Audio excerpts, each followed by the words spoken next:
What do you do when your child's own grandma plays favorites and doesn't even try to hide it? Stephanie is at her wit's end that she is about to cut her mother-in-law out from attending any event just to keep it fair.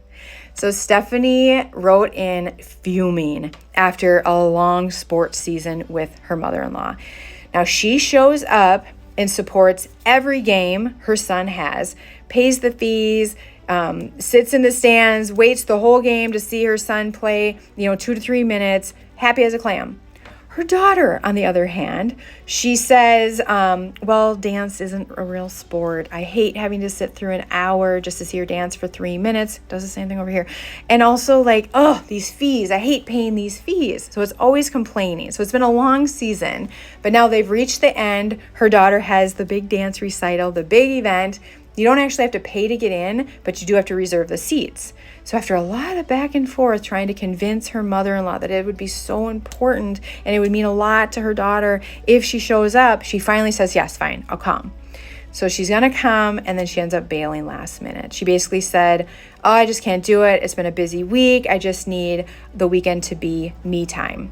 Well, her me weekend consisted of going to the park with Stephanie's sister-in-law and her kids, and then coming to Stephanie's church on Sunday to watch Stephanie's husband play in the band. And that is when Stephanie's like, my daughter's just not a priority. I can't take this anymore. So she sent her mother-in-law a text letting her know her feelings, just how hurt she is by her actions.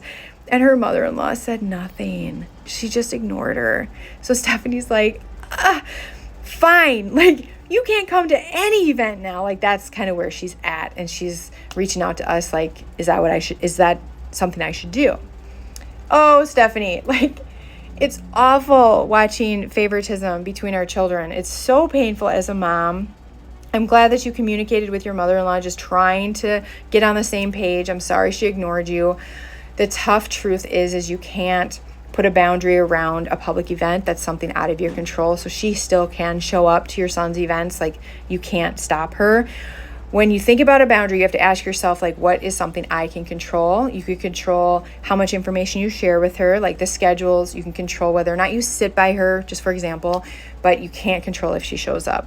So that's something you just have to think about. I'm just sorry. I'm just bearing the bad news. As far as what I might try next is I might reach back out and just say, I know I aired my feelings. I just am so concerned about the way that our daughter looks at you. She just adores you. She's getting older, and she's going to start to see the discrepancies in the way that you show up. And I just want to protect this relationship. So please consider that going forward. That's something I would try. What would you